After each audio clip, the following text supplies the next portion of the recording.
meeting with public participation. Can I ask? Just a very quick question, and I know it's flags again, but I apologise.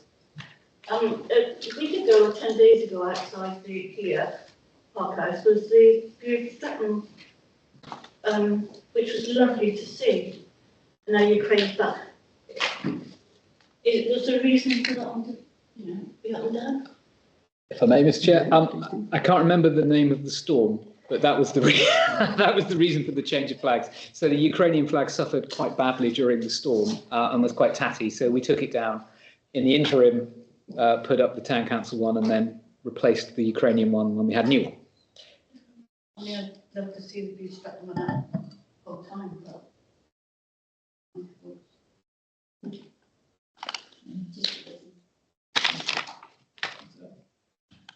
Yeah, just a couple of things. I think, given recent comments here and recent experience here, I would suggest that council officers ought to be doing some sort of timesheet, because you have a situation, for example, where questions have been asked about what time you spend on climate partnership affairs, and nobody knows. So I don't think is prudent. So I would make that suggestion. And then the other thing is there's an election coming up, and I read somewhere that it was recommended at least that if you're going to stand as a councillor, you should attend council meetings beforehand so that you get an idea of the process sort of thing. Is that still valid advice, or is it? I'll have a go. Oh, that would be interesting to answer that. Yeah, go for it. Yeah, Mr. Barrett, intriguingly, I'd never attended any council meetings at all before I sat around this table. And I'd been here about 5 minutes and I was elected to sit in the chair. Yeah. which at the time I was rather surprised about, if I'm quite honest. But to answer your question, I think it would be good advice for anyone who wants to be a councillor to come and experience what a council meeting is like. But it's not a prerequisite, because the councillors are elected from members of the public and they're effectively their representatives. So anyone that gets voted into that position has the public mandate. Mike and Pete. I would agree with what Peter said. I mean, I personally did attend a few meetings online before, because it was during the COVID era, just to see how things work.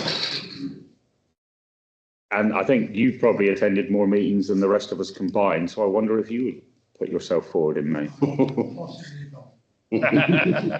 Okay. In exercise of my due diligence, as always, I attended several meetings before I was elected to the council, which was very interesting, actually, moving from there to there. You should try something.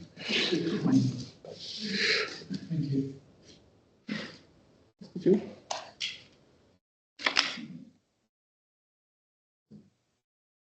I've watched some meetings online.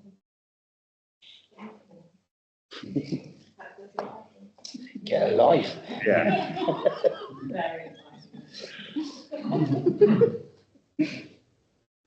Okay, so if we move on to receive apologies and accept the reasons for non-attendance. Thank you, Mr. Chair. I have apologies from councillors Corrigan Turner for personal reasons, Councillor Haynes for work reasons, Councillor Moores for personal reasons, Councillor Purchase for personal reasons, Councillor Diffie for personal reasons, Councillor Browning for work reasons, and Councillor Quinton for personal reasons.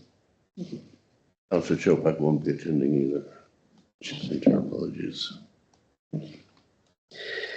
To receive any declarations of interest?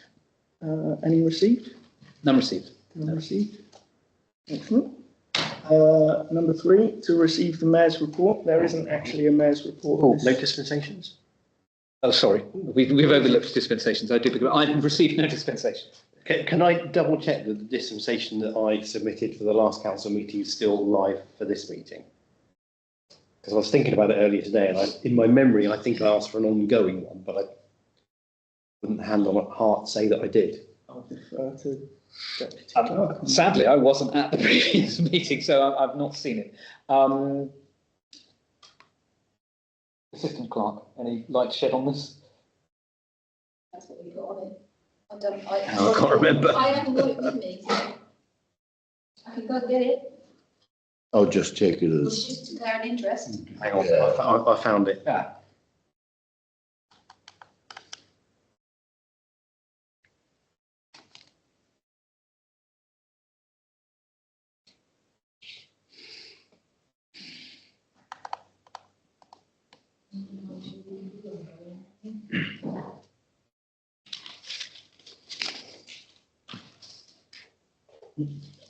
Right, so my apologies. I submitted it. I've read the detail as an individual meeting dispensation.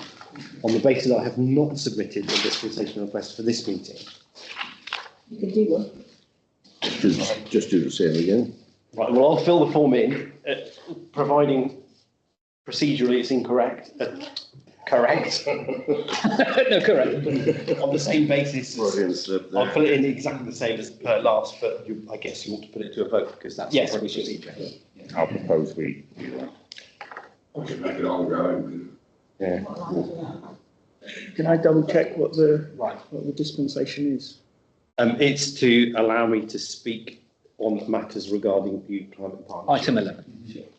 Are you voting? We have to take a vote. Yeah, I think it's been seconded. No. Yes, Oh, wait, it's yes, it's full dispensation. Right. I'm happy to propose that. Those, second. All those in favour? Thank you. That's unanimous. Not strictly. Not strictly. How he's going to write something down. In fact, the good council guy said you can, it's acceptable for a councillor to vote on their own dispensation request. Apologies. You're not in danger of losing. But you can abstain if you like. So item 3, there is no mayor's report this month. There will be one next month. Item 4, to note any reports from Cornwall councillors. The multitask. Right, yeah, okay. There's 3 things that I wish to report.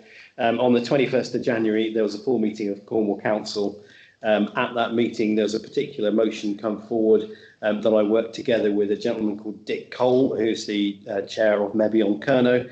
And the motion that we put forward was to make it absolutely clear that the full council rejected the thought or principle of any form of combined authority, because moves are being made in central government to try to get super authorities together and mayoral authorities together. And unbeknown to me, before I immersed myself in the particular subject, was that Plymouth City Council had actually put forward a proposal that included Cornwall as part of a combined authority. But anyway, the debate that ensued was passionate, as you might imagine, with lots of people talking about how strongly they believed in the Cornish diaspora and strongly they believed in themselves as Cornish citizens, which I also reflected in my speech because I was the seconder of the motion and I was pleased that the motion passed, which gave a very clear written steer to our leaders that Cornwall wishes to be its own authority and not combined with any other. That's number 1. Number 2, just to report very briefly that my email inbox and telephone has been ringing off the hook a little bit less over the last few days, but particularly over the roadworks and traffic lights in the centre of Bude. It's not finished. There is more work yet to be done. I'm told that the Cormac works are going to be refused any further traffic restrictions, traffic lights. They're going to have to complete their works without stopping the road up. The Coast View lights are now been demobilised, and the Kings Hill lights are going to go on for another 3 to 4 weeks, but that's a gas main. And of course, critical services do have the right to have road closures in order to maintain our infrastructure. So I did my best to try to untangle the problems that we were having in terms of the clogging up of traffic in Bude, and I had some success, but not the success that I would have really wanted. And the third item to report on, and I'm not sure if I might be jumping the gun on this, so I don't think I am. There's a planning application in at Anne Moore. Apologies to the chair of the planning committee, because I would have liked to have spoken to him before saying this, but I literally came off the phone and came straight to this meeting. It has gone to appeal, as we know. The steer that I'm getting from Cornwall council offices is they don't feel they've got grounds to challenge that. The appeal will go ahead. Everyone that wrote a letter or a message of objection to the original scheme will have been followed up by Cornwall Council, but it's very important to note, and this is something I didn't realise, is that if anybody wishes to object to the scheme, they need to write to the planning inspector. I have got those details, but it's no good writing to Cornwall Council and reiterating your comments. You have to write to the inspector. I'm sure we'll debate this more thoroughly at our next planning meeting. Thank you.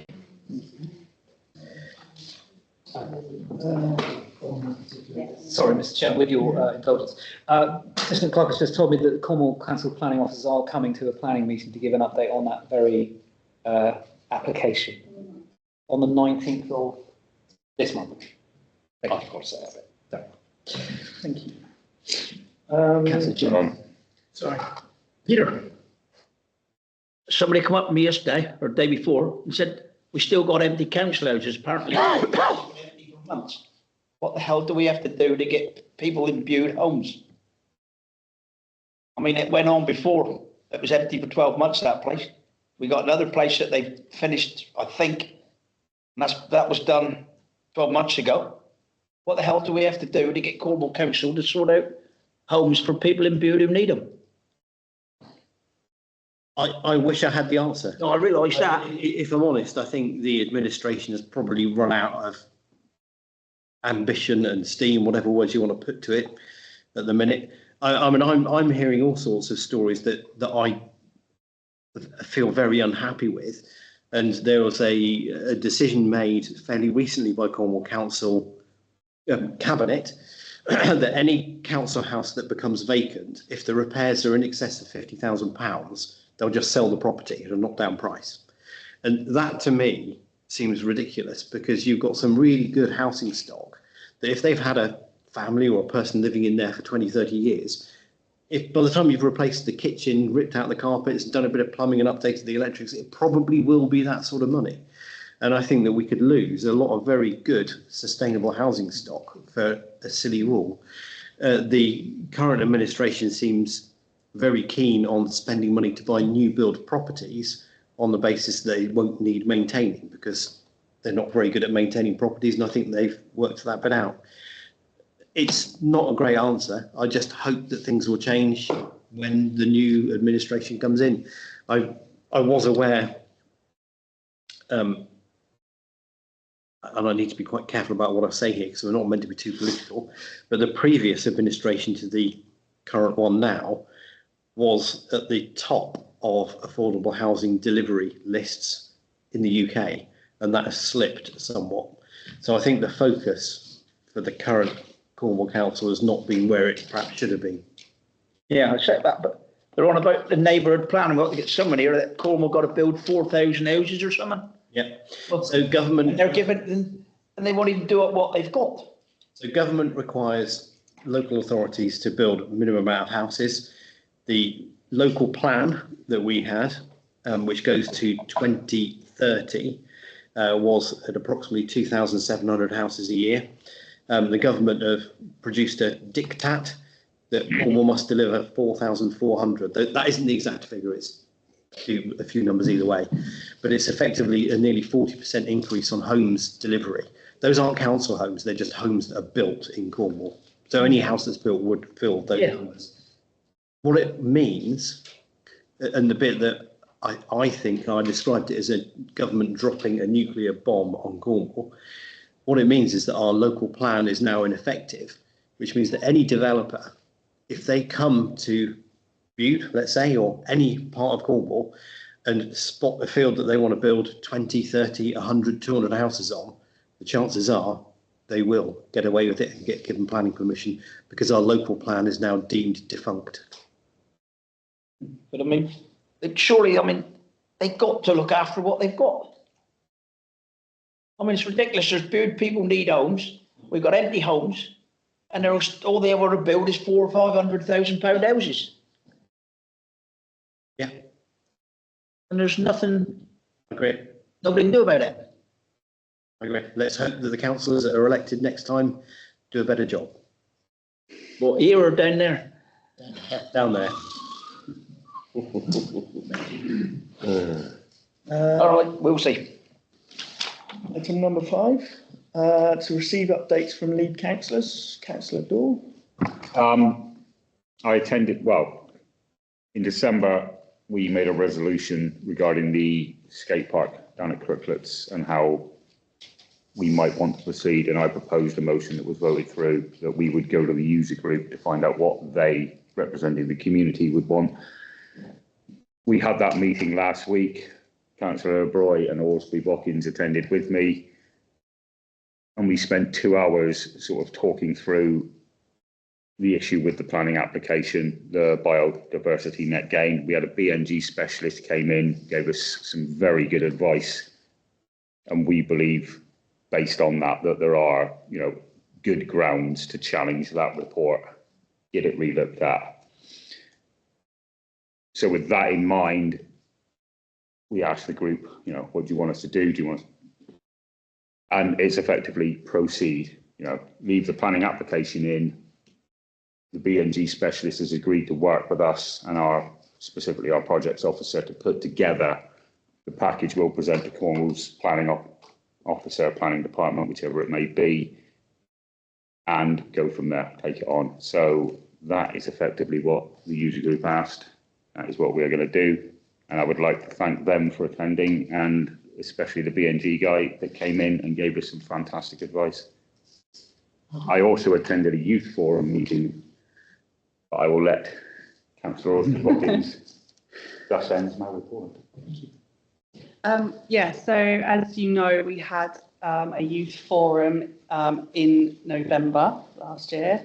And as a result of that, everybody wanted a working group so we could hopefully make things better, see what needs to be improved for young people in Bude. And we had our first working group meeting on Tuesday. We had a really good group of people around the table with, I think we all kind of shared the same ideas of what needs to be done. And we had lots of discussions. We obviously talked about the pitch and putt building and having a youth facility. We talked about perhaps actually it's way more than that. It's way more than having a building that needs to be addressed. We talked about other issues that there are, about some homeschooling we talked about, and services around like teenage pregnancy and mental health and things like that. So we had really good discussions, and at the end of it, we all agreed that the first sort of plan of action was to collate all the information that we could gather. So from our own information that we have, working with, evidence-based, like reports from the town team did on the young people in Bude, and also young people themselves, and we'll collate all the information of current youth groups, usable facilities in the town, and services that are already here. And then once all that's collated, we'll get that together and hopefully discover what's missing and what we can do. We are planning to hopefully work as hard and as fast as we can, for funding and things like that, depending on what the outcome is. Obviously, the outcome could be, yes, we need this youth hub. It may be that it's something totally different that none of us have thought about yet. But when we get there, we will know. And just adding, I only just found out this evening, I had an email from Liam, who's also part of the group, that there is another meeting happening tomorrow. He gave me the details, and I very quickly spoke to the lady called Kirsty on my way here. They are getting together mostly to speak about the AstroTurf being relayed and working towards that. But there also is an element of youth provision in that meeting. So Liam passed my details on. He can't make the meeting, but has asked if I would go, and she would very much like me to go. So I'm going to go along tomorrow and see how much youth provision conversation they have, and see if there's enough crossover to invite them along to be part of the working group and work together, rather than having separate groups kind of working towards the same thing. But I will update you all when I know more. Thank you. Was it a question, Tom? Yeah, it was, yeah. If you don't mind my phrasing it like this, there was a flurry of activity in relation to the possibility of a youth council about 12 months ago. And it's all gone quiet again. Is there any, I mean, it was, if you don't mind my saying so, sort of taken over, but that's without getting too provocative. And I'd just like to know what, has there been any progress?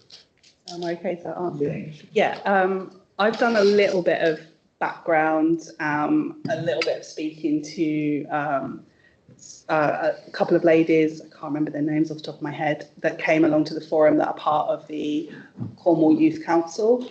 And it is definitely something that needs to be done. I'm really like, I want to go with it now. If I could, I would just get it done.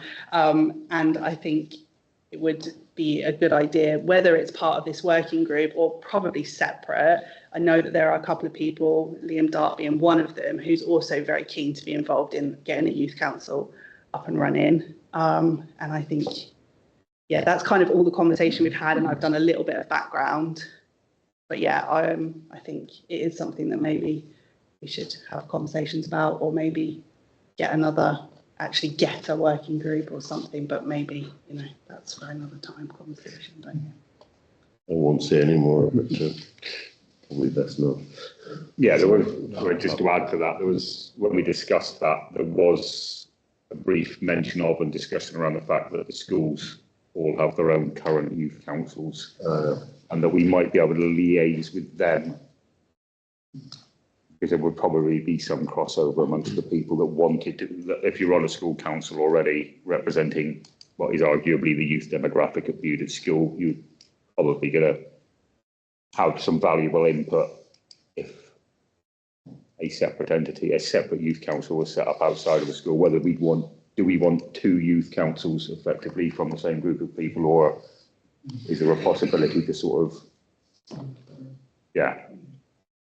Yeah, I do. At the forum, I actually gave a short presentation about hopes of a youth council, and yeah, I was like just pounced upon by all the young people that were there about how desperate they were for this to happen, and how much, you know, they were like, how do we sign up, like how do we become part of it? And so we had a small discussion about, you know, a lot of things that needed to be done, but they seemed very keen. So and I personally like the idea of having a youth council linked to this council and not a school, and having it as actually Bude-Stratton Town Council's youth council.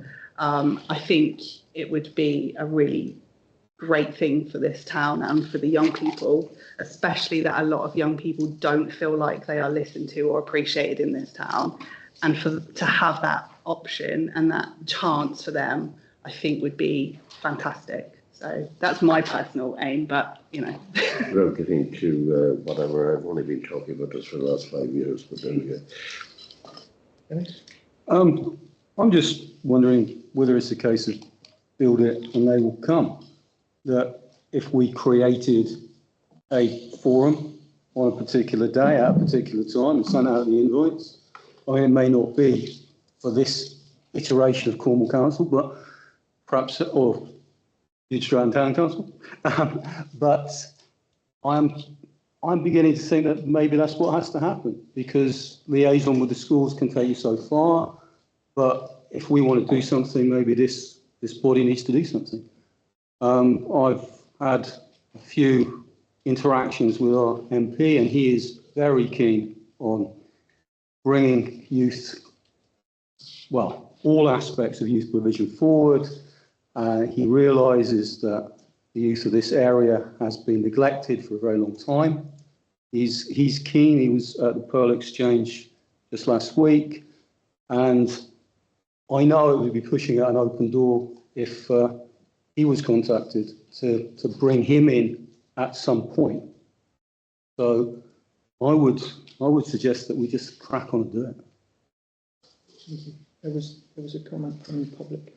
Yeah, hi. Someone sent me a study the other day from recent Families in Cornwall study, and it shows that the youth in Bude are lagging behind on a national scale, but also on a Cornwall scale as well, with 18% of the youth population having no qualifications. And the Cornwall average is 16%, so we're winning there. Antisocial behaviour, Bude's rate is 18.2%, above the national average of 15.1%, and Cornwall's is 11.5%, so high antisocial behaviour in Bude as well. Youth unemployment, higher in Bude than the rest of Cornwall. I'd like to see this as a priority. So that's hopefully one of the things that the working group is working towards. It's not just about having a youth hub or a building for young people to go to. It's about addressing every issue that as we can. Obviously, we cannot fix everything, but if we can discover what's already out there and work out what's missing, we can prioritise, and that may be that we address those sorts of things, but it could be anything. We had discussions about transport, as well, in lots of, that affects everybody, but especially young people being able to access further education and employment. So it may be that those are the more important conversations, but yeah, hopefully that's the kind of thing that we're going to be addressing in the working group. Can I just ask if this was a meeting with Sarah Broad? Yeah. Yes. Yeah, it is.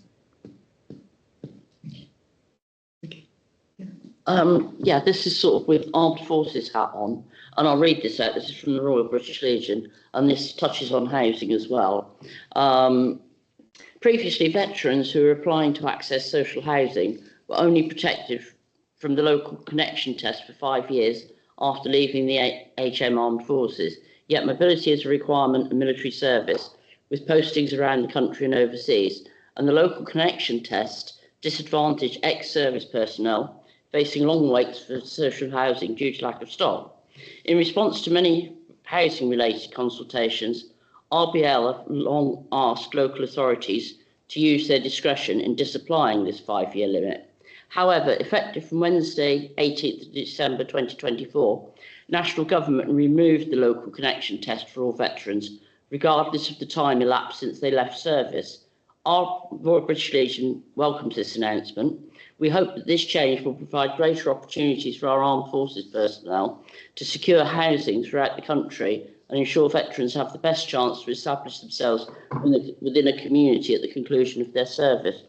With the aid of the Deputy Town Clerk, we are trying to establish at the moment whether Cornwall Council are actually going to be following this. So hopefully some good news there. Thank you. Where are we? Minutes. Minutes of full council from 16th. Oh, that was the special meeting, wasn't it? 16th of January 2025. Can I just check everyone's seen the minutes? Yeah. I'll propose we. I'll second that in that case. All those in favour in accepting the minutes? Thank you. I wasn't there, so I'm abstaining. Thank you. Moving on to committees. Planning Committee, 8th and 22nd of January 2025. Thank you. sorry. All those in favour? Yes. Passed. Thank you. Corporate and Democratic Services Committee, 23rd of January. Proposed? There's been no those. Thank you. Thank you. All those in favour? Thank you. Okay, moving on to item number 7, to consider the local government consultation, strengthening the standards and conduct framework for local authorities in England, and to submit a response. So this is where we hope the technology will work. Right, so if I give you some very brief background on this. So effectively, in 2011, the UK government at the time took away from the standards process the ability for sanctions to be made against those who are found to have broken the code of conduct. And sanctions could include suspension from the council, or in most serious cases, disqualification. The rationale for removing those sanctions was that if the populace and the voting electorate felt that a councillor should no longer be a councillor, they had the option at the ballot box to remove them in that way. As you all know, there is not always a contested election at local council level, so the option to remove someone at the ballot box is not always there. Anyway, moving forward, the current government has undertaken consultation exercise to see if local authorities and the members of the public and staff and individual councillors who can all reply to this consultation would like to see sanctions return. A point worth making here at this point is, as this council is a signatory to the Civility and Respect Pledge, the final bullet point on the Civility and Respect Pledge is it committing the council to lobby for a form of sanctions under the Standards Board. So in effect, you've already signed up to see sanctions return. What we're tasked with doing today, at the request of CALC, but generally a good idea, is for a corporate response to the consultation. So this is hopefully an exercise where we can agree amongst ourselves to the answers in the consultation. That does not forestall any councillors individually also filling in the consultation, or members of the public or staff. So this will be our corporate response, and we've been asked to undertake the process and note it in the minutes that we've done it. There are quite a number of questions. Councillor O'Sullivan has possibly done this already, so yes, he has. Good. 42, indeed. They're not all relevant to local councils, I don't think. I've looked at it. There are, in the responses, there are tick boxes, so yes, no, or don't know, and there's also a box for comment.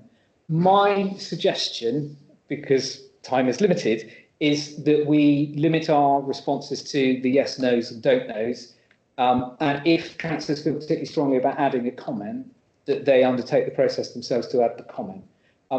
Because we may necessarily have to take a vote on all of the answers, and that may take a very long time if we do it individually. So let's see how we proceed, and we'll give this a go. Doing the 42 questions now. We are, because I can't see any other way of doing this. So I'm just quick protocol by not putting my hand up. So yeah, I think it was worthwhile you pointing that out to the public. Thank you very much. Right, let's have a go. Do you want me to read all of the? I mean, I've given you a bit of an introduction. So effectively, this is: do we want to see a return of some form of sanctions in the Code of Conduct? I can read through it all if you wish, but are you happy for me to proceed, Mr. Chair? No. All right, fine. It's probably worth pointing that all references to members refers to elected members, mayors, co-opted and appointed members of each of the relevant authorities defined above, and we're listed there as we are, in fact, a parish council. There we are.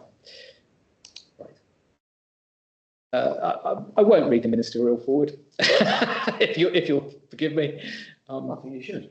Shall I? No. Oh. Give it 3 or 4 weeks, I won't be allowed. Right, in the pre-election period. Right. I can read this. The Localism Act 2011 established current standards and conduct framework for local authorities. Current regime requires every local authority to adopt a code of conduct, the contents of which must be as a minimum, be consistent with the 7 Nolan principles of standards in public life. There they are.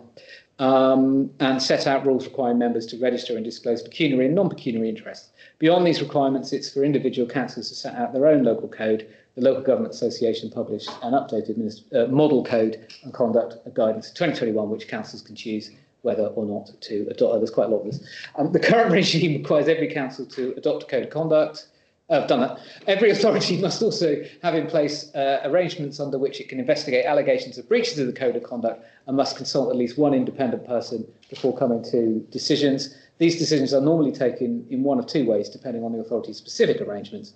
The decision can be made by full council following advice from their standards committee or equivalent. Alternatively, the decision can be made by the standards committee if they've been given the power to do so.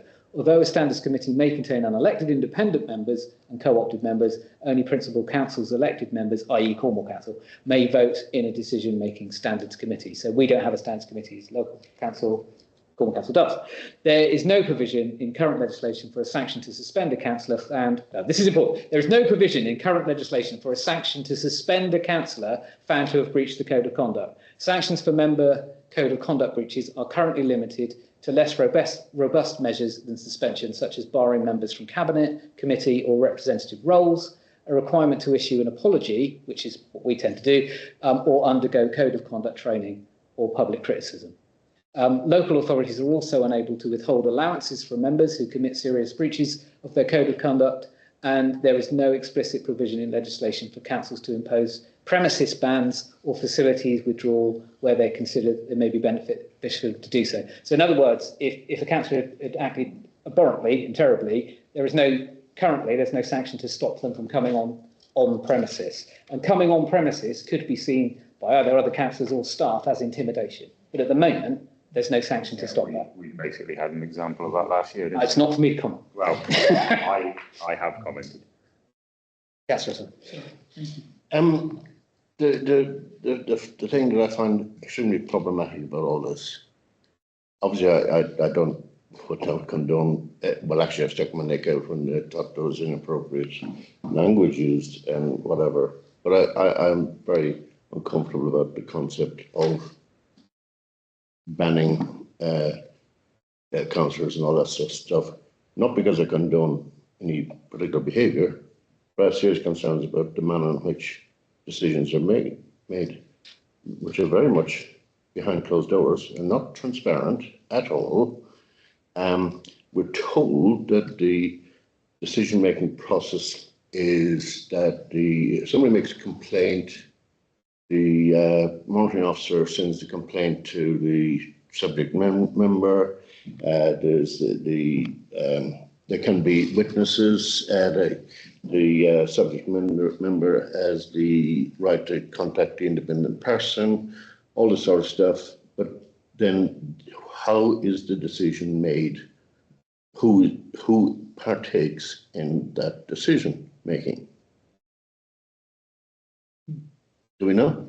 I don't know, and we may come on to that as a question. And maybe we're given options as to who should. I don't know. I think I know. Okay. But I'm hesitant because it feels like you may know something that I don't. So I believe that the monitoring officer and the independent person compare notes, and it's effectively the monitoring officer that has ultimate authority in determining whether or not a breach has been found. There is actually another element to this. And I would just refer back to something the Mayor said at the extraordinary meeting, and he said that no councillor of any sort can interfere in the decision-making process. Well, it's not actually true. And this, I can tell you, on the basis of personal experience and information obtained through freedom of information. Because in a code of conduct complaint against me, Councillor Chubak made representation to the monitoring officer. Denied it at the time. I have got the email here that proves it. I've also got, I challenged this with the monitoring officer, and he basically justified the fact that common councillors do this on a regular basis. Now, I had no idea. So you get a code of conduct complaint against you, you get the evidence presented by the complainant, that's fine, but which I did in that particular case. But I didn't get any of the information that Councillor Chopak had supplied. So I had no opportunity to challenge that information. So, and I was found in breach of the code of conduct on the basis of something I did not post on social media, about something I did not say at a meeting I did not attend. So is your concern about the probity of the system? Oh, absolutely. If common councillors who possibly see somebody as a political threat, can behind closed doors make representation and get a councillor removed from a council, that is, you might not consider it, well, it's only parish council, but it is the principle of the matter is quite concerning. So can I make a proposal here before we proceed with this? Please do, yeah. Sorry. Because I don't want to make this personal, but I would like, because before we kind of maybe sign off on this, could the council write to Cornwall Council, the monitoring officer, and seek clarification on the involvement or potential involvement of Cornwall councillors in the decision-making process? So I'd like to propose that the council formally contacts the, not mentioning any names or anything like that, but that concerns have been raised, and this council would like the monitoring officer to explain the process or clarify the process or clarify the involvement, the involvement or the potential involvement of Cornwall councillors in the decision-making process in relation to code of conduct complaints. Can I advise that you make that request to the clerk? Because I'm not sure we can vote on something that isn't on the agenda. And it's not on the agenda to do that. What's on the agenda is to respond to this consultation. Well, it is a response to the consultation, isn't it? Very thinnest of ways, I would argue. Sorry? In the very thinnest of ways, I would argue. Well, it's sinister. It's No, I didn't say sinister, I said thinnest. Oh, sorry. Yes. No, not sinister. I think it's very relevant to this decision, to this issue. It is, but I note from the agenda that there isn't any associated actions with this. It's literally to respond to the consultation, and this would potentially be an associated action. So I want to be careful we're not agreeing to do something that we're not allowed to do on the agenda. I'll take advice through the chair of Boyd, who is able to propose this at this stage. Sorry, you've asked him. I do actually have lots of experience with code of conduct complaints. But and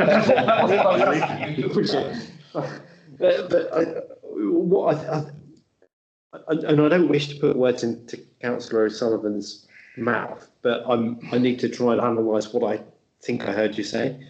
And what I think I heard you say was that you think that it's possible that the monitoring officer's decision process might be affected by Cornwall councillors contacting them, whispering in his ear, and altering the course of justice.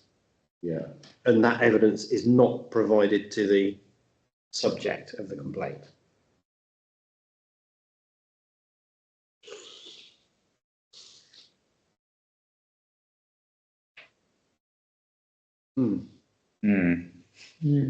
But it's an interesting point. And I don't see any reason that why with your indulgence, we shouldn't ask that question of the monitoring officer. But in terms of protocol for this meeting and the way the agenda is written, I'd have to defer to the deputy clerk. I'm sorry.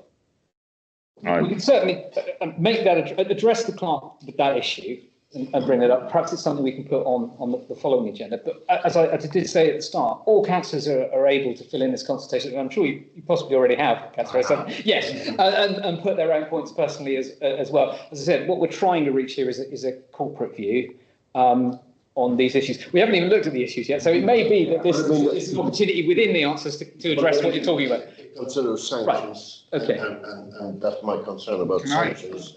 Yeah. All right. I think it does go to the heart of it.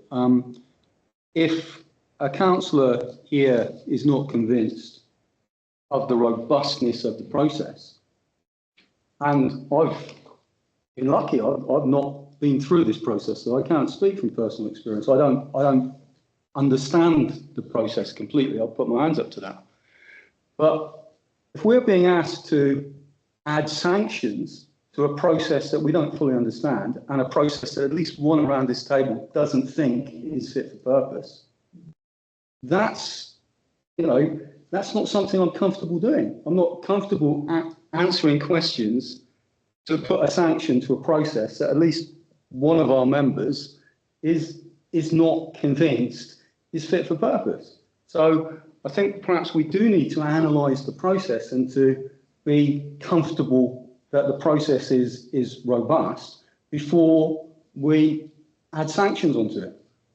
And not just robust, transparent. Two issues that do weigh on this. A response to this consultation has to be made by the 21st of February. We don't have another council meeting before then. And also, I reiterate, this council has signed the Civility and Respect Pledge, agreeing all of the Civility and Respect Pledge, and the final bullet point of the Civility and Respect Pledge is to lobby for the return of sanctions. So this council already is agreeing to the return of sanctions by signing the pledge. Yeah, but sanctions are one thing. Suspending a councillor are another thing. It doesn't specify the sanctions. I don't want to belittle this because Tom is raising a good point, but we got 42 questions and we're in danger of making a glass eyeball cry if we carry on like this. So can I suggest that maybe a working group be set up or something like that, so we defer this now so that Tom's concerns can be looked into, and then because we haven't got a full council meeting before then, as the Deputy Clerk rightly points out, a group of interested councillors get together and work their way through these 42 questions, giving our corporate response.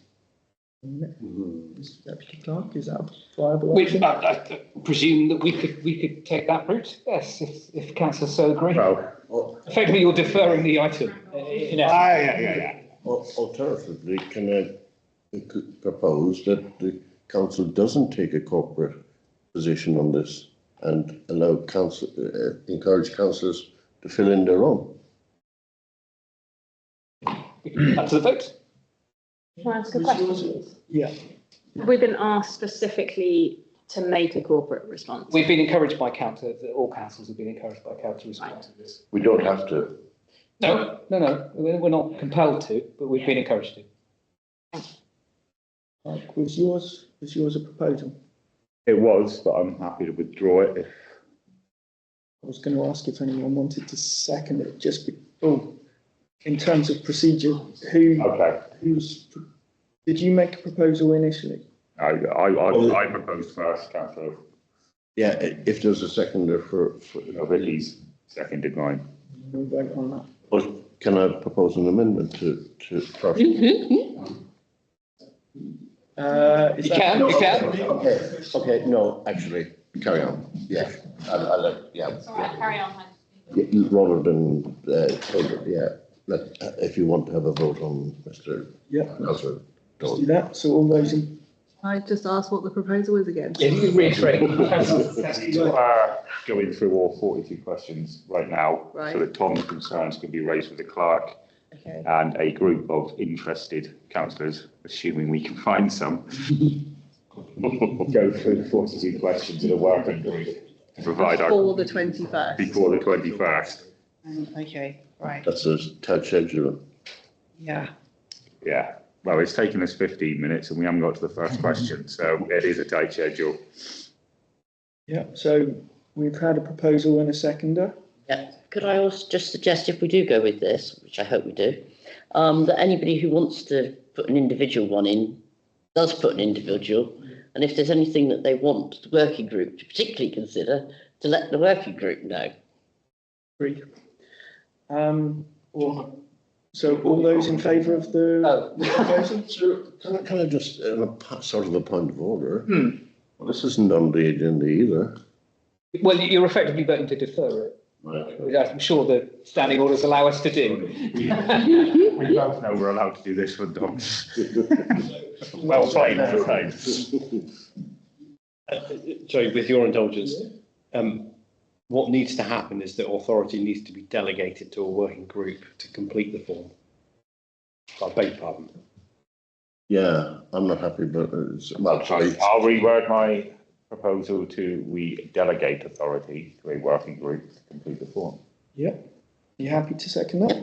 Yeah. All those in favour?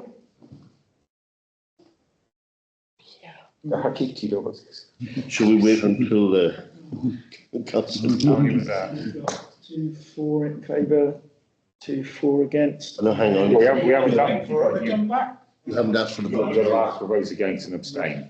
Yeah, that's right. Those against? What about, hang on for her to come back? No, You have to Yeah. proceed. Any abstentions? Did you vote, Vicky? I voted in favour of.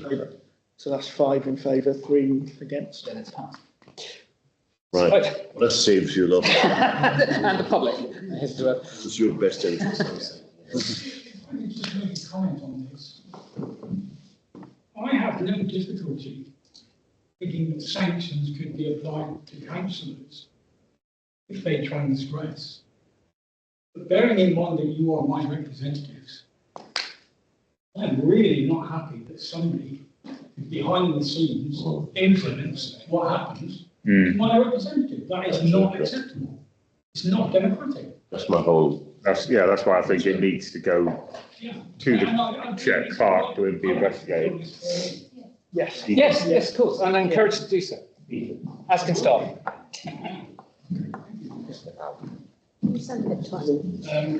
I remember when they had the previous, I am leaving. and it was absolute chaos. Absolute chaos. They were town councillors making complaints against other town councillors because at a meeting, when the councillor made a complaint was speaking, this person he complained against was looking at it in the wrong direction and making faces at it. It was absolute chaos, honestly. There was. So you need to be very careful what happens. You know, and there was this stuff going on behind, councillors getting together and, you know, it was horrendous. I know people that I know that were councillors, they had an absence. They would have someone come down to London and they would be interviewed under caution like a criminal suspect. Doesn't do much for marriage, does it? Not that it affects me because I'm not married. Thank you. Yeah. Now that we've shortened this discussion considerably, I can circulate a case where before the rules changed, where a councillor was suspended for 3 months by the current monitoring officer, and it went to Common Council, the committee who sort of waved it through on the advice of the monitoring officer, went to First Year Tribunal, who threw it out and was very scathing of the way the decision was made. I'm happy to forward that to anybody who wishes to see it. I know that we've taken the vote and it's finished, but I have an awful lot of support for what Mr. Jordan said, because I too have worked under the previous system, and we did have outbreaks of vexatious complaints just to upset people. And when they took the sanctions away from it, people gave up, because the worst that could possibly happen is that a councillor could be the subject of a censure, which is effectively a stern telling off from the chair. And I think that if we all observe civility and respect, even though we might disagree with each other from time to time, it's enough. And I haven't seen anything in this council I don't think that I would find too upsetting. We can work together. I would just add that code of conduct complaints can't only be brought by councillors against councillors. Do bear that in mind. That's not a threat, that's just to say that sanctions against certain councillors who might be doing things to staff are equally as important as councillors who are doing things against councillors. Point. It might have been said while I was in the toilet. Could you circulate the this thing so that we can all... We've looked very closely at how we could print it. So not much effect. Okay. We'll try that. So that We can circulate the link, certainly. Yes, of course. Yes, of course. Strong thoughts on it. Yes, absolutely. Do you want to share them with us? Not really, because it's a waste of time. Not Well, everyone. please join the working group. Through you, Mr. Chair. Through the chair, I do take the point that councillors need to be civil, etc., to staff and indeed to members of the public and in everyday life. But the difference is that staff do have recourse to employment law. And that's, a particular councillor here today established that within, or not here today rather, established that as a point employment law. So our interactions with the staff are not just governed by the systems and procedures of this authority, but they're also governed by employment law. And we would do well to respect that element as well. And I know you want to move on, but civility and respect is all very well. But when somebody does this behind closed doors, where's the civility and respect in that? Final point. Thank you. Sorry. One more. I just wanted to make a point of like when I did my code of conduct training, I was actually quite shocked at the lack of, what could happen if you did something wrong. Like that, I couldn't believe that the worst that could happen was that you'd get a bit of a telling off. Yeah. And I was really quite shocked. And you think that, okay, some things could be quite, maybe petty is not the best word to use, but it could be seen like that. But you could get something really serious, and the worst that could happen is that you just get a telling off. That's, in my opinion, that's not okay. So yeah, I was just surprised. It was just something that really shocked me when I did my training. So I know I said last time, but that's the opposite end of the scale from this, where you don't even see what you're being accused of. I'll move this on. A really interesting point to make.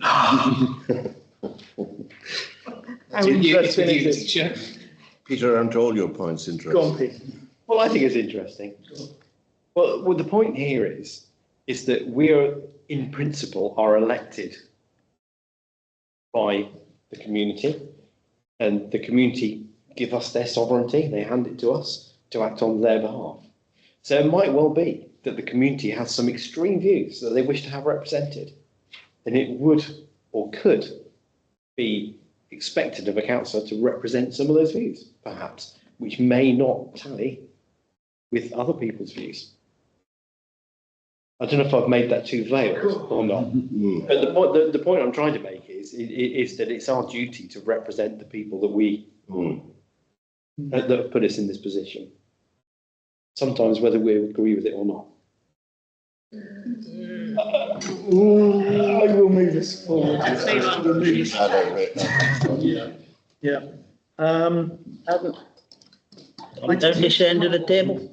Sorry, go on. So that means basically you can't have free speech, and doesn't it? Not necessarily. If you can't say certain things because you could get in trouble for it, what's the point of having it? Actually, that was the other point I was going to make, is that for me as a Liberal, that is not very uncomfortable with that. I think we're if you can't sit here and insult each other, there's not much point in coming, is there? That was all about. Diverging. We better move on now, I think. Yeah, we'll move on. So item number 8 is being deferred. It is indeed. Yep. Yeah, for a future council. For a future council. But do we need to appoint a group then? We did. We voted. Yeah. But we haven't appointed the members. Well, we need to do that now. Or We should, probably, yes. Yeah. Has it been deferred then? Oh, no. So back up one, we need to appoint the working group for the conducts and standards. I'm happy to put myself forward. Vicky, is that? Yep. 2, 3, 4. Have you got these? 5. Councillors O'Sullivan, Deering, Orsby Boffins, Herbert Coulson, and Mr Deputy Mayor. Thank you very much. Would be worth asking Mike Dorr if he wanted to join it. Yeah, Thompson, yeah. We can circulate, it can be circulated to councillors, can't it? Oh, it will be, absolutely. Thank you. So to receive and note Q3 budget and agree movement. Mr Jennings had a question. We're not doing number 8 then? We're not, no. We feel there's more information we could give you to help you make your decision at a future meeting.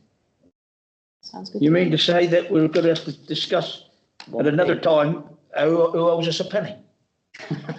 That will be one of the things to be discussed. Yeah. And the rest. Well, the thing I want to know is why we haven't put then what the climate people owe us.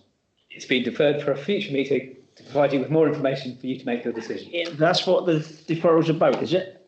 No. No. I said, know what's going on here then? Yeah.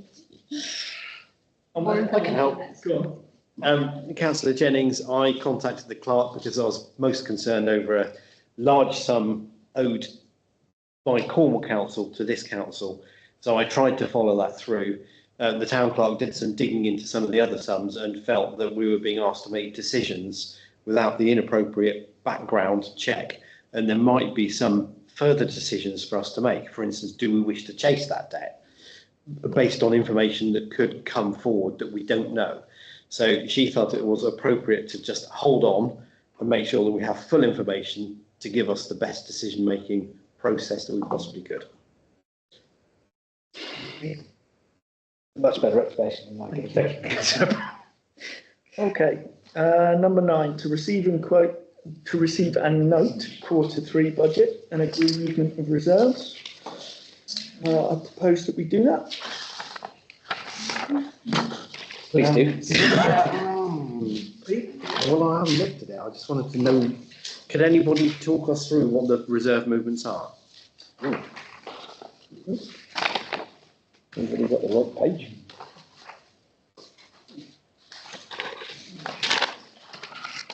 I do apologise for not having had a chance. I think that's right.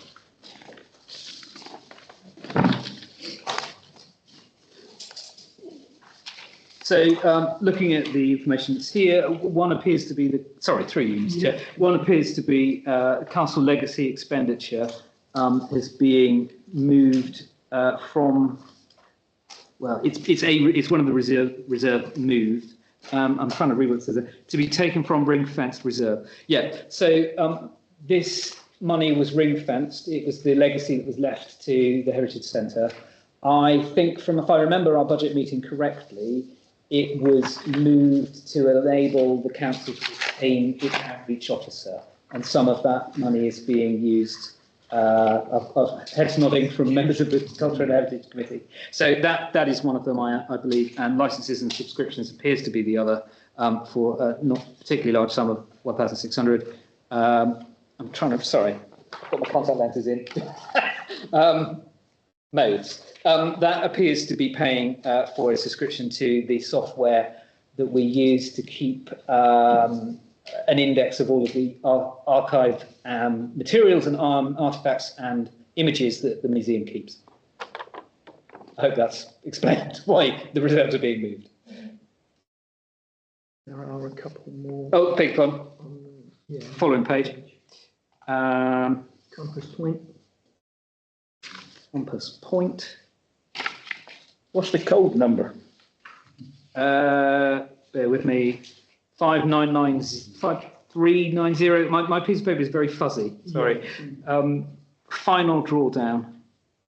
Okay, this year. I'd imagine, I'm not absolutely sure, but I imagine that's a reserve movement because the final 10% for the Compass Point project, 10% of the funding from the lottery is withheld until you finish the project. So we may have had to move some reserve to pay for that until we're reimbursed the final 10% when the project's completed. Does that make sense? They withhold 10% till you finish it, effectively. So we need to meet that cost until they pay it. I'd imagine. I'm not entirely sure. Sorry. So there's that one. And then there's some others around pensions, salaries, and NIC. And I've got to be careful how far I go with explaining that because that may be a staffing issue, which I can't talk about here. Any concerns or comments, please? Yeah, no, I'm satisfied, thank you. So I propose that we note that. It's noting, isn't it? 2 points. 2 points. Note the. Yeah, you need to vote to approve the to approve. So That we've looked at the reserves, but the budget had like a executive summary budget report with it, which is quite a easy, like layman's understanding of the full report. So I propose that we note the Q3 budget. Seconded. All those in favour? Thank you. That's carried. And I propose that we agree movement of reserves. Seconded. All those in favour? Carried. Thank you. Through you, Mr. Chair, may I just reiterate as well, if you do have any questions about any of these, do please address them to the RFO. She'd be more than happy and give you a more fulsome answer than I'm able to here tonight.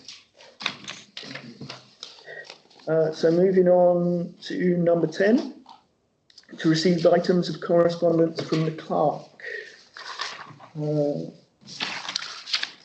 So application for modification of definitive map and statement of right of way, claimed addition of a restricted byway, WCA 485 and 486.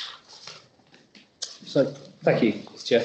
So this is a pair of requests, modification of the definitive map and statement of right of way. One is for points A and B on the map. Hopefully you were supplied with the information.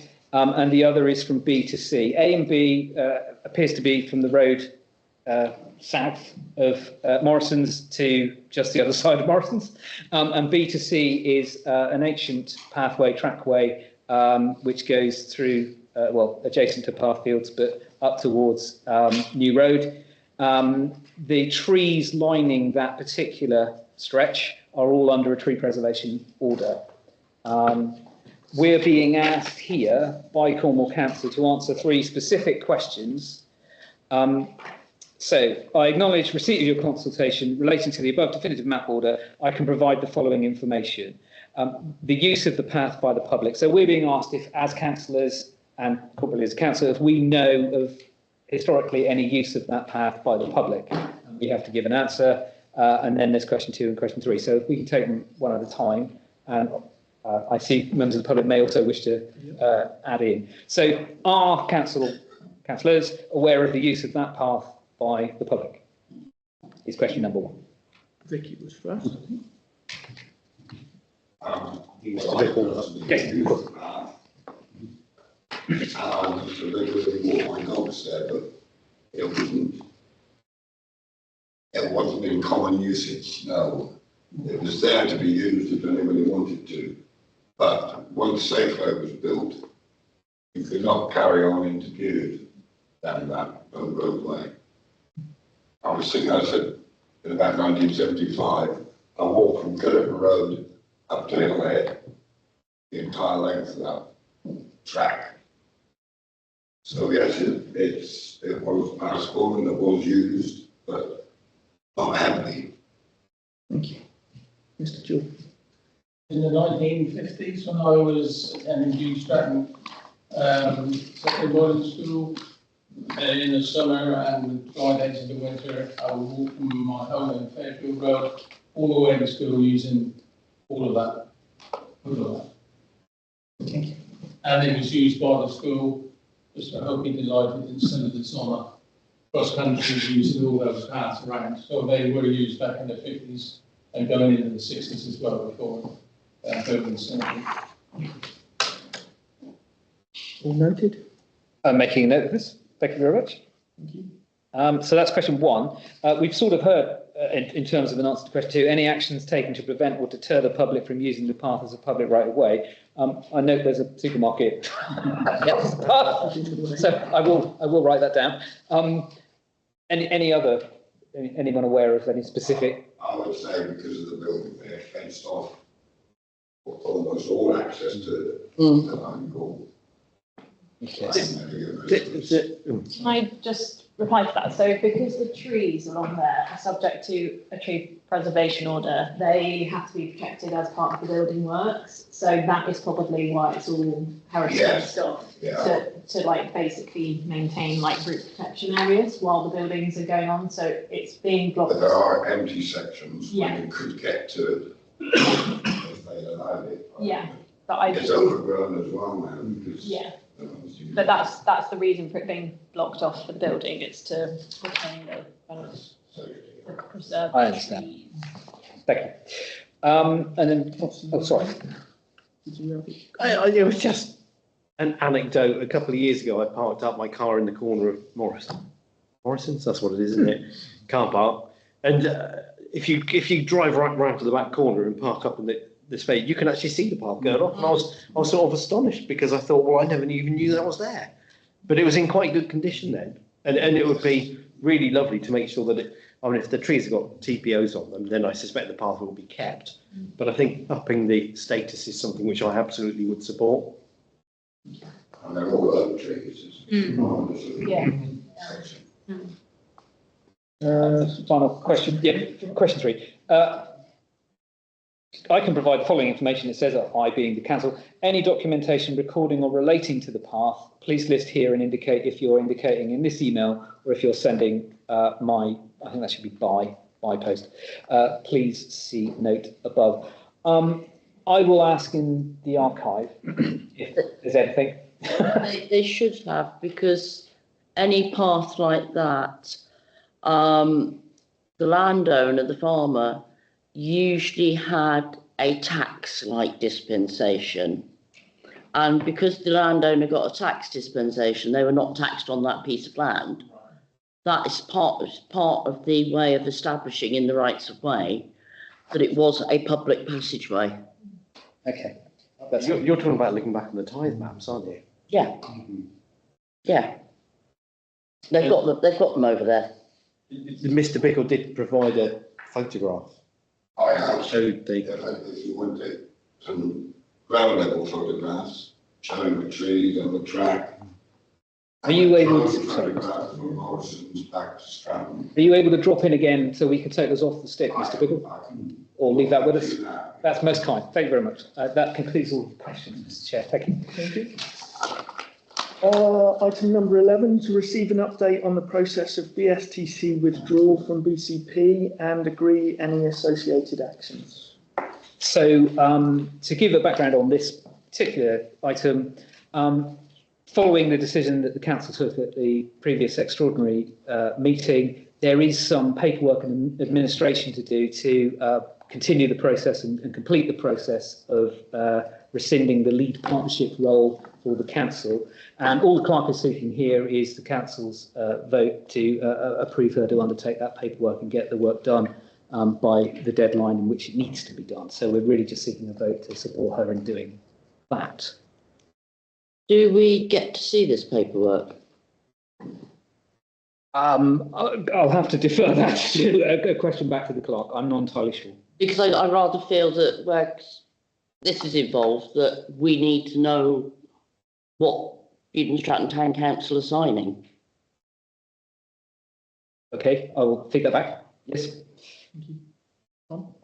Yeah, I'm unfortunately, as you know, I missed the meeting, but I'm quite uncomfortable with the way that the meeting was conducted. And I did actually have a meeting with the clerk and the mayor to express those concerns. And my understanding was that this item is also to clarify what was actually decided, because the motion that was presented was to terminate the partnership. What was resolved was to withdraw from the partnership without the motion being amended, and it was addressed as if it was a discuss and resolve agenda item, when in fact it was to resolve a particular a specific motion. The wording was clear, but that was not the wording of the resolution at the end, which was fine if it had been proposed that the wording be amended, but it wasn't. So my concern was, which I think is borne out with this, is it was recorded as being withdrawal, when in fact the intention of the motion was to terminate the partnership completely.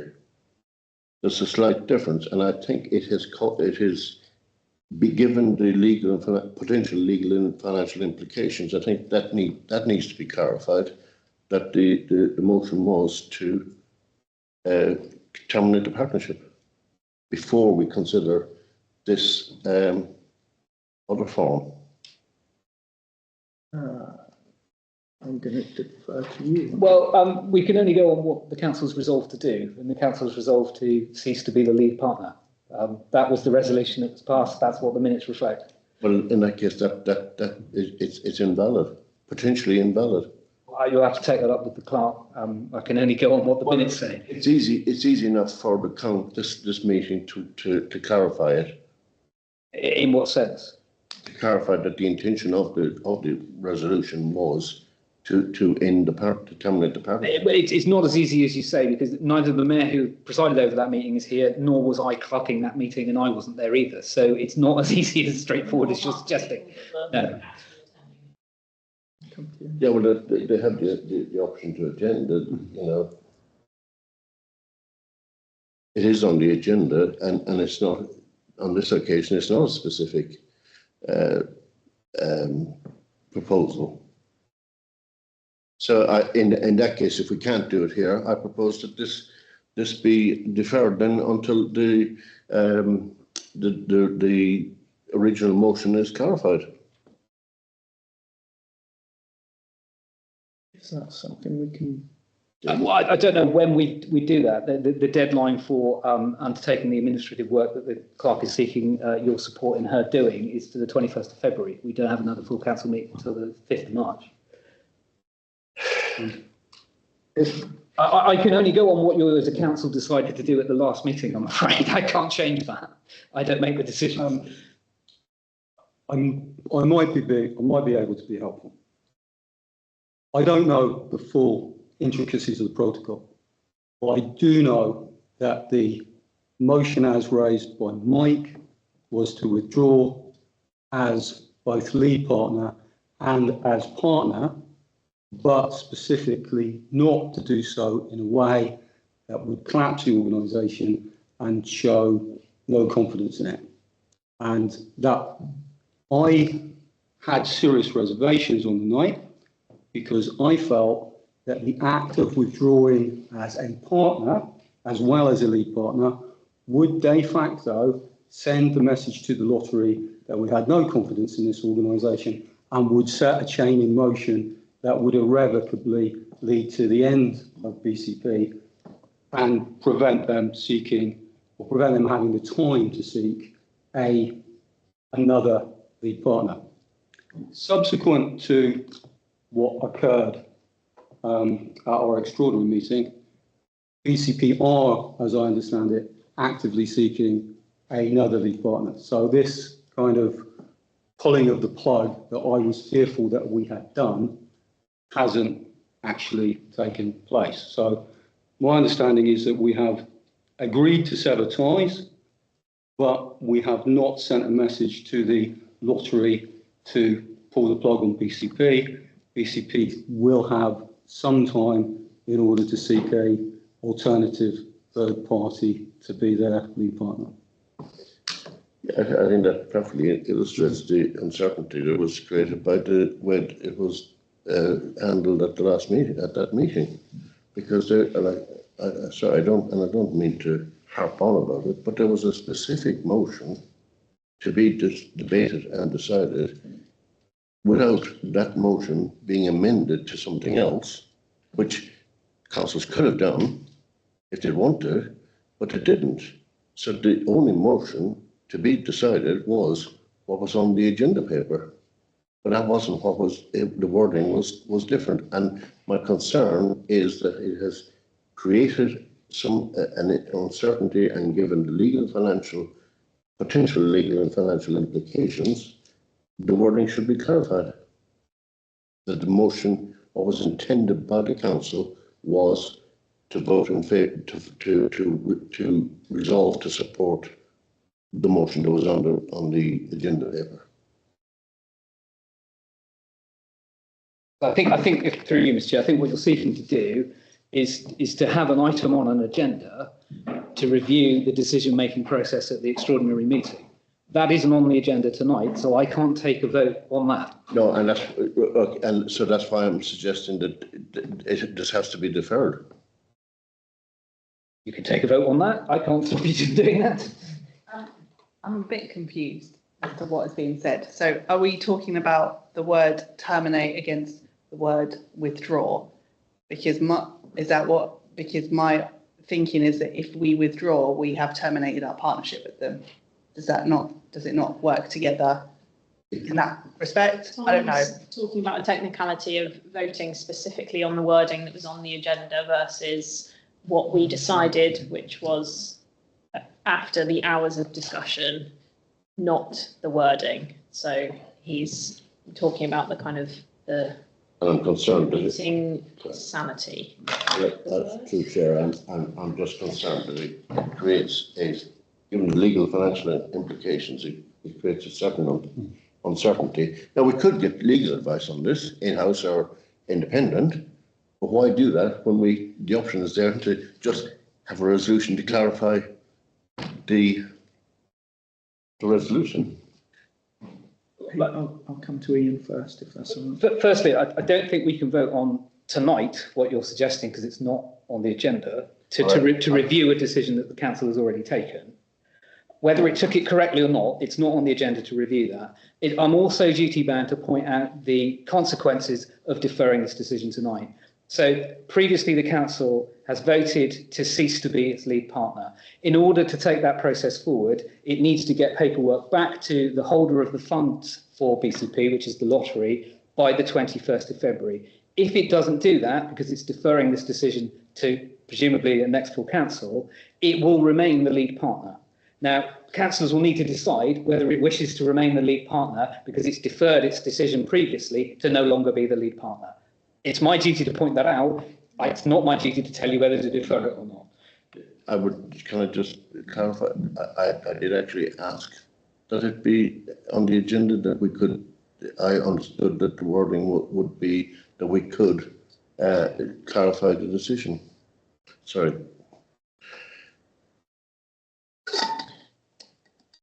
Did you want to say something? Yeah. I want to try and... I'm trying to read between the lines, Councillor O'Sullivan, of what you would like to actually happen. And again, I don't want to put words in your mouth, but I think what you'd like to happen is for that decision to stand up, but for it to be done in such a way that it is watertight. So if you're nodding your head, and I'm thinking that, I think there is wriggle room on the agenda item to allow that to happen, because it says to receive an update on the process of Bude-Stratton Town Council withdrawal from Bude Climate Partnership and agree any associated actions. So if, for example, you or any other councillor were to make a proposal along the lines of to endorse the decision made by the council at its extraordinary general meeting and delegate authority to the town clerk to complete the process of withdrawal set in motion by that decision, that would do it. Except that's the point is, I don't know how many councillors have actually seen the form that is expected to be signed, but I'm not happy with that, with signing that form, because it is, has anybody seen it? Because basically we are endorsing a replacement. The onus is being put on us to advise who should take our place. But the intention of the motion was, no, we have Indolf, that's it. Well, that wasn't the decision that was made. No. That was the intention of the motion. Okay, well then, we're getting to the heart of it. Basically, you disagree with the decision that was made, Tom. I disagree with the wording. Yeah, okay. That's as simple as it is. It left uncertainty. And I'm not, let's say, it has meant that we're now obliged, because we use the word withdrawal, we're obliged to go through a withdrawal process. That was never the intention of the original motion. Can I add some further clarity? You as an organisation had a legal responsibility as the lead partner. I'll use this analogy, I promised myself I wouldn't, but I'm going to. Much like a divorce, just because you say you're getting a divorce, that doesn't make it a divorce. There is an awful lot of administration to do. And your legal responsibility as a lead partner, and you're still the lead partner, is to undertake the work to cease being a lead partner. And that means, amongst other things, to potentially recommend another lead partner for this project. You cannot escape that legal responsibility just because you no longer want to be the lead partner. It's what you actually signed up to when you signed up to being the lead partner. So unfortunate though the paperwork and administration is, it is a responsibility of this council to do it as lead partner. The other thing is that it's like getting a divorce and recommending the replacement. Just to add some further clarity, the forms that we had to fill in had not been submitted to us by the lottery until the decision had been taken at the meeting. And you can understand why, because the decision might have been to remain as lead partner. So we haven't had sight of the forms until you've made your decision at the last meeting. My concern with all this is that did we know at the very beginning when we signed up to be lead partner that should a divorce happen, that we would have to endorse the new cohabitee or bed warmer, whatever you care to call them. Because I don't know if I would have wanted to have signed up under that, having been divorced myself personally as well. You know, again, we're being asked to sign something, we don't know what we're signing. That is my concern. If we go back to the extraordinary meeting, there were effectively two options presented to us by the clerk. There was a complete and total withdrawal termination. We'll use the motion word, termination. And that termination would be to completely pull the plug on BCP. People who work for BCP don't have a job anymore. There is no option for any other organisation to come in and pick up the pieces. We have just pulled the plug. And that was an option that we could have taken at the extraordinary meeting. Now, however unfortunate and not following protocol the actual motion was created, it was specifically said by the, unfortunately he's not in the room at the moment, it was specifically said by Mike on the night that what he intended was not that. He wanted withdrawal as lead partner, and he did withdraw from the partnership completely, but not in such a way that it prevented any possibility of BCP somehow rising from the ashes, finding another way forward. Now, it might well be that it is impossible for the Bude Climate Partnership to move forward. It might well be that the people that currently work for them do lose their jobs and that the projects which are currently in the pipeline all collapse. But this council, on that extraordinary general meeting, was not minded to make that happen. So I think that whatever form of words we need to provide tonight to move forward, to honour that result from the extraordinary general meeting, I'm reluctant to go back and revisit it and to create a situation where we are effectively nuking the BCP and preventing any option of them moving forward in the future. Well, yeah, I sort of wanted to talk about the town clerk filling in that form. I think the town clerk is pretty well versed in what things this council are and were at the point of the meeting, and I'm sanguine that she will fill in the form correctly. I can't see any other avenue to us other than, I suppose, either trusting the town clerk to do the job that we've laid out for her, or demanding a further extraordinary general meeting to examine that form and authorise it before she submits it. But I just think that's unnecessary, if I'm quite honest. Agree. Councillor Jennings. Let me get this right. So if we can't walk away totally, we're still going to be stuck with it. Is that right? We've got to recommend somebody else for it or find them somebody else? We haven't got to find anyone else. We've just got, so the agenda item is literally just to allow the clerk to fill the form in. Can I cut? Sorry. I thought we were talking just now that somebody said we still could be stuck with it. If we don't fill the form in. Right. Well, actually, Mr. Councillor Jennings raises an interesting point, actually, because it isn't that we have to recommend somebody. Yeah. And if that recommendation fails, that means we are still in the partnership. We can't get away from it. And where are we going to find another bunch of idiots to get involved with them? We don't actually have to find or source the other lead partner. We simply have to fill the form in with the details of the alternative. I'm sorry, we do. We are taking responsibility for recommending the next lead partner. That's what somebody just did. Yeah. Why do you want to transfer responsibility to this organisation? Explain why you want how will you manage the transfer? It's all you know, what effect, what impact will the transfer have? You know, that's not what my understanding was. Well, certainly wasn't what was intended by the motion. Yeah. How can you? It's like having a divorce, but still living together, isn't it? Well, the agenda item is, as I understand it, is to give the clerk full and complete authority, delegated authority to complete the administrative process, to separate us from the rest of the partnership. So we are literally just belt and braces saying to the clerk, yes, this is the decision we made, please proceed. So if BCP have found another lead partner, we don't know who this lead partner is.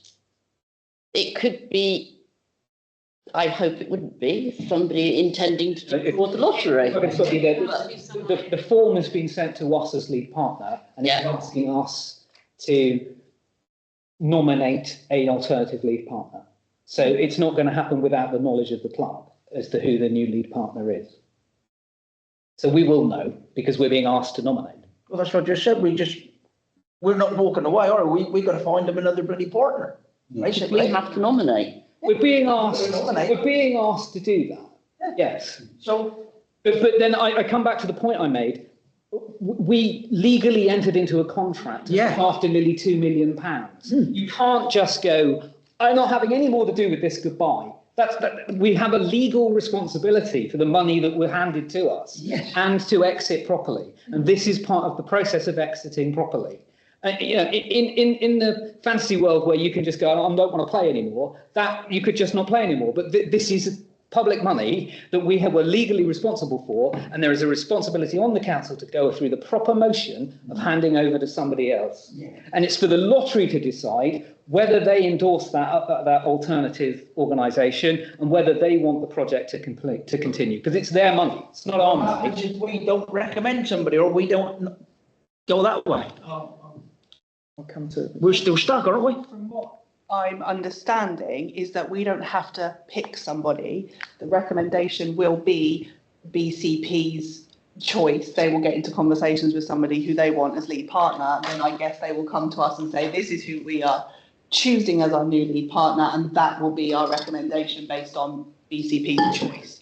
It won't be for us to decide who their new lead partner is. That's their decision, that's their issue. This is just the paperwork. If we want to separate, we have no choice but to fill out this paperwork.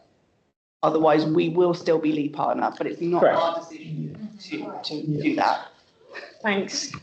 So could I just ask, so at this stage of filling in the paperwork, we have to put in the name of who this new person is? Being asked to nominate an alternative lead partner, correct. Well, that's what I just said just now. Where are you going to find another bunch of idiots to do that? We're not in the process of selecting or identifying them. They've been identified through a process with the partnership. The agenda item is simply to give the clerk delegated authority to complete the paperwork. It's an administrative issue. Yeah, thank you. I've been engaged in quite a lot of conversation by social media with, amongst others, a representative up the government, with a representative using the Bude Climate Partnership H. Logan. That person has said that they already have chosen and have waited another lead partner. Can I just ask that you don't identify? No, I won't identify. But it is said that another lead partner is in waiting, and that all that was required was approval or agreement of the lottery. The council wasn't mentioned. No. So in relation to that, BCP have done the work of identifying another lead partner, literally in response to the decision that we made as a council to step away from the partnership. The agenda item is literally just to say to the clerk, yes, please fill the form in and submit it. And if I may, the reason why we have to do that, and this is going to sound like the most ridiculous thing I've said all night, and I've said quite a number, we can't stop being the lead partner until we stop being the lead partner. So there is, until we've done the work to stop being a lead partner, we still have the work to do to stop being a lead partner. I know that sounds ridiculous, but that's just the way it is. It's tying up loose ends. It is. John? Can I propose that we proceed with the process of withdrawal from BCP? Is that a second? Yeah. I just wanted to address Councillor O'Sullivan's concern that the previous decision making may have cause for suspicion.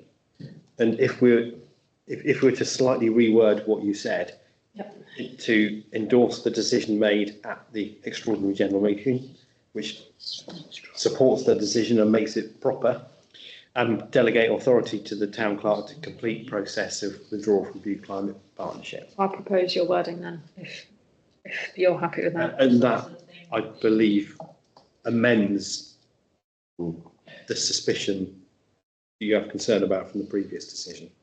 I'm not sure, but one last comment. I've said that before.